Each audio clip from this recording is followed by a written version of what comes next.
สบายดีมื้อนี้ได้โอกาสเนาะ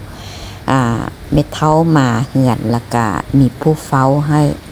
ก็เลยว่าขอไปกินอาหารนอกบ้านเนาะมีผู้เชิญก็เลยว่าขอไปกิน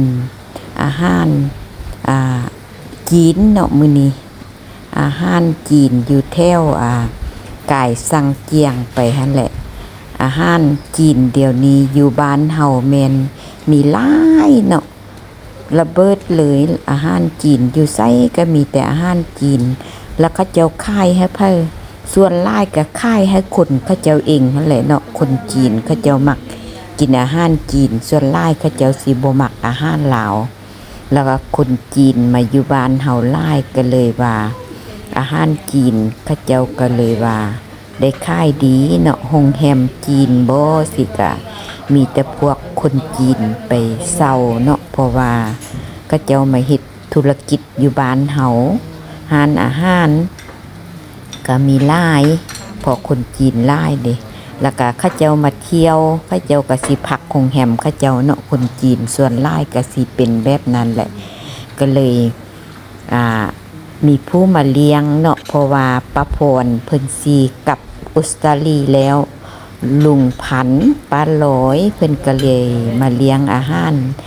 ฟูมานหลงเนาะฟูมานหลง แม่แก้วก็เว้าบ่เป็นภาษาจีนโดยอาหารนี้ก็พอกินอยู่แซ่บแต่ราคาก็สิสูงไปแดจักหน่อยเนาะเพราะว่าอาหารแต่ละอย่างก็ได้หลายแล้วก็คนจักคน8คนเนาะกินจนบ่หมด สั่งแท้สั่งว่าลุงพันธุ์กับป้าลอยก็ได้สั่งอีหยังตัวอีหยังมาคน8คนกินบ่เบิดได้อาหารอันนี้นะโดยมีเป็ดปักกิ่ง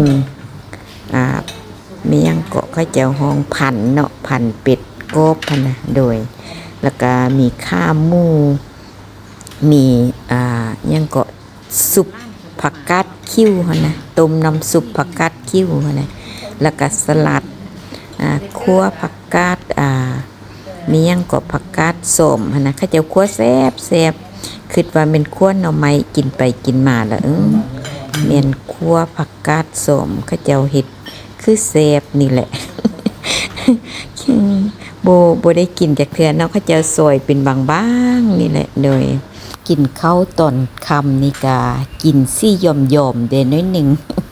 เพราะว่ายังมันย่อยยากเนาะเฮากินตอนค่ำนะคันกินตอนช่วยนี่เต็มทีแหละกินตอนค่ำนี่ก็กินพออยู่ได้เนาะเพราะว่าเฮานอนแล้วมันสิเฮ็ดเวียกหนักทำงานหนักร่างกายเฮาก็เลยว่าให้กินบ่อิ่มบ่เต็มปานใดเนาะกินได้โดยซาวเสิร์ฟนี่ส่วนหลายก็แม่นคนลาวที่ฮู้ภาษาจีนเนาะเขาเจ้ามาเสิร์ฟอยู่ร้านอาหารอันจีนฟูมานหลงนี่นะโดยแม่แก้วก็เคยมากินอยู่หลายเทื่อแล้วอาหารนี้แต่ว่ามันมีหลายสาขาเนาะอยู่เวียงจันทน์หั่นนะตะกี้ก็อยู่แถว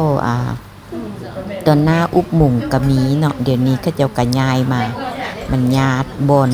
ยอดรถยอดหลางเขาเจ้าก็เลยว่าย้ายเข้ามาในพี่สบายอยู่ในพี่บนยอดรถยอดหลางอาหารกากวงควงดีก็มีห้องส่วนตัวหลายห้องเนาะห้องรวมก็สิมีแล้วก็มีห้อง VIP ห้องฮับแขกแบบแขก VIP หั่นแหละโดยก็สิมีพอปานนี้แหละอันนี้แม่นอาหารเหลือหมดนี่กินบ่เบิด เหลือบักหลายจนได้แพ็คกลับบ้านเนาะสั่งหลายโพดผู้ใดก็กินบ่หมดเลยกินแล้วก็แซวนี่เนาะก็ครบมุกครบใจน